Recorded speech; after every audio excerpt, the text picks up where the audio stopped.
The metallic click of the rifle bolt echoed through the armory as Staff Sergeant Maria Santos performed her evening weapon maintenance. Her movements were precise, methodical, each motion flowing into the next with practiced efficiency. The M4 carbine lay disassembled before her, its components arranged in perfect order on the cleaning mat. The armory door burst open with unnecessary force, and 4 figures filled the doorway. The Commandos entered like they owned the space, their desert combat uniforms bearing patches from units that demanded respect. Their leader, a mountain of a man with sergeant major stripes, surveyed the room with predatory eyes. "Look what we have here," he said, his voice carrying the authority of someone accustomed to immediate compliance. Little army girl playing with the big boy toys. Maria continued her methodical cleaning, not acknowledging their presence. The cleaning rod moved through the barrel in steady strokes, her focus unwavering despite the tension that had suddenly filled the room. The Commandos spread out, forming a loose semicircle around her workstation. Their body language spoke of men who had never been told no, who viewed intimidation as a recreational activity. Where in the world are you watching from, and what time is it there as we witness this moment of brewing confrontation? "Hey, I'm talking to you," the leader said, stepping closer. His shadow fell across her workspace. Maria slowly raised her eyes, meeting the sergeant major's stare with calm indifference. Her hands never paused in their work, threading the cleaning patch through the barrel with mechanical precision. The silence stretched between them, thick with unspoken challenge. "You deaf or just stupid?" the commando pressed, his voice rising. "When a non-com talks to you, you respond." The other 3 chuckled, sensing blood in the water. They had played this game before, in bases across 3 continents. Find the weak link, apply pressure, watch them break. It was easier than actual training. Maria set down the cleaning rod and turned to face them fully. Her movement was unhurried, deliberate. "I heard you," she said, her voice steady as bedrock. "I just do not see how your presence requires my attention." The sergeant major's face darkened, his fists clenched at his sides, the knuckles white with suppressed rage. Behind him, his teammates exchanged knowing glances. This was going to be fun. "You got a mouth on you, sweetheart," one of them said, stepping closer. "Maybe we need to teach you some respect for your betters." Maria returned to her weapon maintenance, each action flowing with practiced grace. The rifle components gleamed under the fluorescent lights, each piece finding its proper place in the assembly. Have you ever witnessed someone surprise everyone with hidden talents? Because sometimes the most dangerous people are the ones who appear completely ordinary. The Commandos moved closer, their circle tightening around her workstation like wolves surrounding prey. The tension in the armory grew thick enough to cut. Maria's fingers moved with surgical precision as she reassembled her weapon, each component sliding into place with satisfying clicks. The Commandos watched her work with growing irritation, their intimidation tactics failing to produce the desired effect. The sergeant major leaned against her workbench, his massive frame casting a shadow over her equipment. "You know what I think," he said, his voice dropping to a menacing whisper. "I think you need to learn your place in the food chain." Maria slid the bolt carrier group into the upper receiver, the metal singing as it found its home. The sound was crisp, professional, the kind of efficiency that came from thousands of repetitions. Her movements betrayed no nervousness, no acknowledgement of the threat hanging in the air. "Maybe she does not understand English," another commando suggested, circling behind her chair. His boots scraped against the concrete floor with deliberate menace. "Perhaps we need a more direct approach to communication." The third commando reached out and knocked over her cleaning supplies, sending small bottles of gun oil rolling across the floor. The metallic containers clattered and spun, their contents leaking in dark pools across the concrete. Maria paused in her assembly, her hands still on the weapon. She watched the oil spread with the same detached interest one might observe spilled coffee. Then she resumed her work, installing the charging handle with smooth, practiced motions. The fourth commando stepped forward, emboldened by her apparent passivity. The fourth commando grabbed the edge of Maria's cleaning mat and yanked it sideways, sending her remaining supplies scattering across the floor. Small parts pinged against the walls like metallic rain, disappearing into the shadows of the armory. "Now you have our attention," he said with a cruel smile. His teammates laughed, the sound echoing off the concrete walls. They had crossed another line, escalating from verbal intimidation to destruction of property. Maria watched her equipment scatter with the same calm expression she had maintained throughout the encounter. She picked up her now assembled rifle and set it carefully on the workbench, well away from their reach. Her movements remained steady, controlled, as if she were following a predetermined sequence. The sergeant major pushed himself away from the wall, his patience finally exhausted. "You think you are better than us," he said, stepping directly in front of her. "You think because you wear the same uniform, that makes you a soldier." Maria stood slowly, rising to her full height. Though she barely reached the man's shoulder, something in her posture shifted. The change was subtle but unmistakable, like a blade sliding from its sheath. "I think you have made your point," she said quietly. Her voice carried a new undertone, something that made the nearest commando take an involuntary half-step backward. The sergeant major smiled, interpreting her words as submission. "That is more like it," he said, reaching for her rifle. The sergeant major's fingers closed around the rifle stock, and Maria's hand shot out like lightning, clamping down on his wrist with surprising force. For a moment, they stood frozen in a tableau of opposing wills, her small hand wrapped around his thick forearm. "I would not do that," she said, her voice dropping to barely above a whisper. The words carried a weight that seemed to fill the entire armory, pressing against the walls like accumulated pressure. The commando tried to pull free, but her grip held firm. His eyes widened slightly as he realized the strength in those deceptively slender fingers. "What the hell?" he muttered, yanking harder. Maria released him suddenly, causing him to stumble backward. She stepped between him and the rifle, her stance subtly shifting into something that looked almost casual but felt entirely different. The other three commandos sensed the change, their casual arrogance wavering. "You want to play games?" the sergeant major snarled, rubbing his wrist. His pride had been wounded in front of his men, and that could not stand. "Fine, let us play."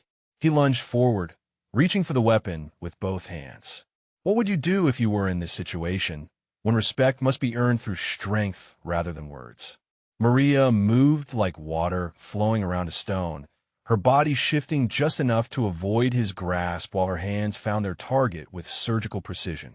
Maria's elbow struck the sergeant major's solar plexus with devastating precision, the impact driving all air from his lungs in a single explosive gasp. Before he could recover, her knee found his thigh, hitting the nerve cluster with surgical accuracy that sent lightning through his leg. He collapsed to one knee, gasping, his face contorting in shock and pain. The other three commandos stared in disbelief, their minds struggling to process what they had just witnessed. Their invincible leader, reduced to wheezing on the armory floor by a woman half his size. The second commando recovered first, charging forward with a roar of outrage. Maria pivoted smoothly, her movement economical and precise. Her forearm met his throat in a perfectly executed clothesline that lifted him off his feet and deposited him on his back, gasping like a landed fish. The third and fourth commandos hesitated, finally recognizing they were not facing a helpless support clerk. Maria stood between them and their fallen comrades, her stance relaxed but ready, like a coiled spring waiting for release. "Come on then," she said quietly, her voice carrying an invitation that chilled them to the bone.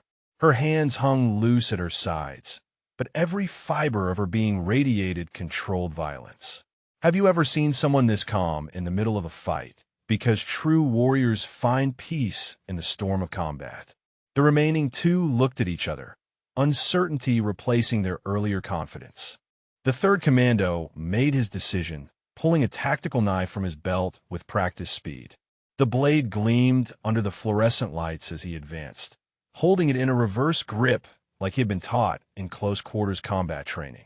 Maria watched his approach with clinical detachment, her eyes tracking the weapon while her body remained perfectly still.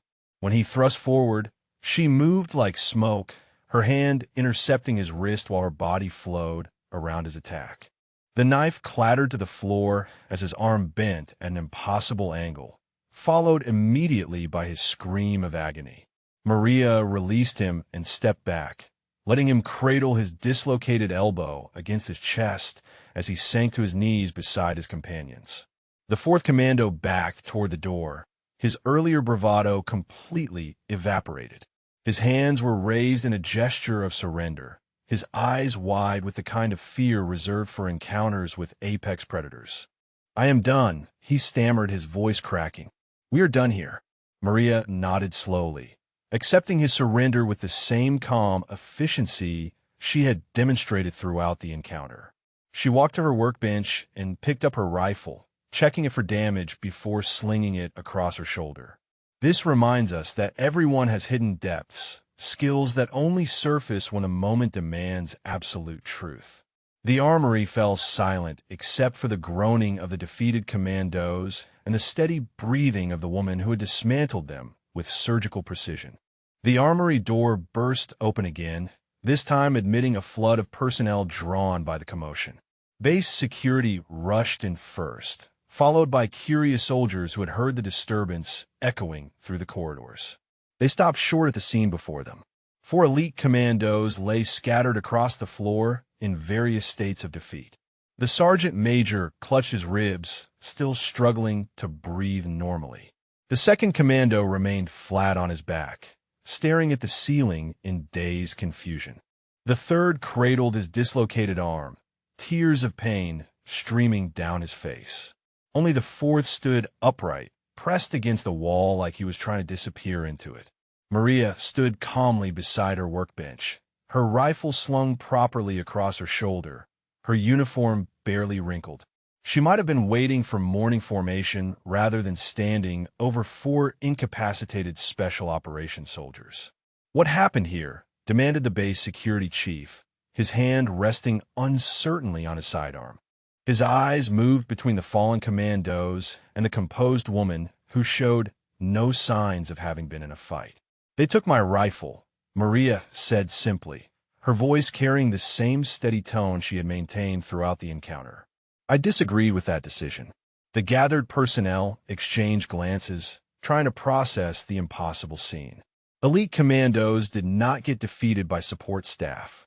The natural order of military hierarchy did not work that way. The crowd parted as Colonel Richardson pushed through, his weathered face taking in the scene with practiced military assessment. His eyes moved from the groaning commandos to Maria, who stood at attention despite not being ordered to do so. "Staff Sergeant Santos," the colonel said, his voice carrying decades of command authority. "Would you care to explain how 4 special operations personnel ended up on my armory floor?" Maria's response was crisp and professional. "Sir, these individuals attempted to confiscate my weapon during routine maintenance. When verbal de-escalation failed, I was forced to employ defensive measures to retain possession of my assigned equipment." The sergeant major struggled to his feet, his face flushed with embarrassment and rage. "She attacked us," he wheezed, pointing an accusatory finger. "That psycho should be court-martialed." Colonel Richardson studied Maria's face, noting something the others had missed. The patch on her left shoulder was partially obscured by her rifle sling, but enough was visible to make him pause. He stepped closer, moving the strap aside to reveal the distinctive insignia beneath. The gathered crowd fell silent as they recognized the symbol. Delta Force, the most elite special operations unit in the military. The patch was faded from years of wear, but unmistakably authentic. "Gentlemen," the colonel said, addressing the fallen commandos with cold formality, "I believe you may have bitten off more than you could chew. Staff Sergeant Santos, would you mind sharing your previous assignment with these distinguished visitors?" Maria straightened her shoulders, her entire demeanor shifting as her military bearing came into full focus. First Special Forces Operational Detachment Delta, Sir. 7 years of active deployment across 4 continents. Hand-to-hand combat instructor certified. Close quarters battle specialist.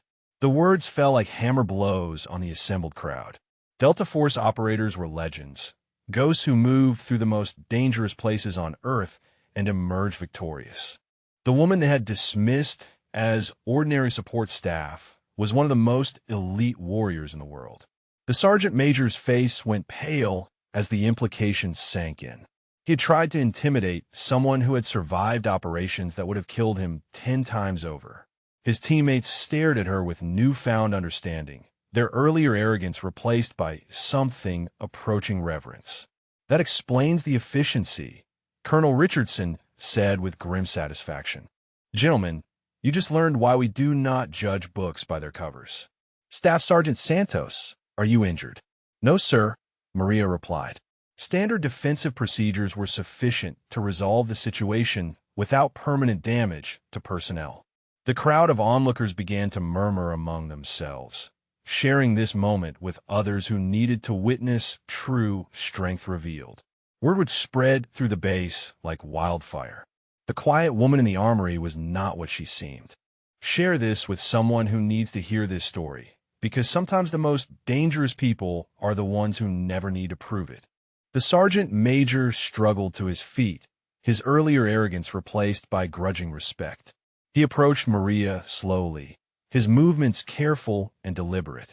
Ma'am, he said, the word carrying weight it had not possessed minutes earlier. I owe you an apology. Maria nodded once, accepting his words without gloating. Military professionalism demanded respect for the chain of command and recognition of skill, regardless of personal feelings. The encounter was over. Justice had been served. The other commandos helped each other to their feet, their injuries requiring medical attention but not threatening their careers. They would heal, and more importantly, they would remember. The lesson learned in this armory would follow them to every future assignment. Colonel Richardson addressed the crowd of witnesses. This incident is closed, he announced. Medical personnel will see to any injuries. Everyone else, return to your duties. The show was over, but the story would live on. As the crowd dispersed, several soldiers approached Maria with newfound respect. Some offered quiet words of admiration. Others simply nodded, acknowledging her status as one of the elite. The base dynamics had shifted permanently. The 4th Commando, who had surrendered without fighting, lingered near the door. Thank you, he said quietly, understanding that her restraint had saved him from serious injury. Sometimes wisdom meant knowing when not to fight. Have you ever witnessed respect being earned through quiet competence rather than loud boasting? Because true strength speaks through actions rather than words. Maria returned to her workbench and began collecting the scattered cleaning supplies, her movements once again methodical and precise. The armory had returned to its normal quiet, but something fundamental had changed. The air itself seemed different, charged with new understanding. Colonel Richardson remained behind as the last of the crowd filed out. Staff Sergeant, he said, his voice carrying genuine curiosity. Why did you not reveal your background earlier? It might have prevented this entire situation. Maria looked up from her cleaning, considering the question carefully. Sir, respect that must be demanded is not genuine respect. These men needed to learn that lesson themselves. My patch has always been visible to anyone who chose to look. The colonel nodded slowly, recognizing the wisdom in her approach. True strength did not announce itself with fanfare. It simply existed, quiet and unassuming, until circumstances demanded its revelation. Within hours, the story had spread throughout the base and beyond. For elite commandos humbled by a woman they had underestimated. The tale would be told in mess halls and barracks across the world, a reminder that appearances could be devastatingly deceiving. Maria finished her cleaning and secured her rifle in its designated rack. Tomorrow would bring new challenges, new people who might make the same mistake as the commandos. But tonight, the armory was peaceful, and that was enough. This reminds us all that everyone around us has hidden depths and untold stories of strength.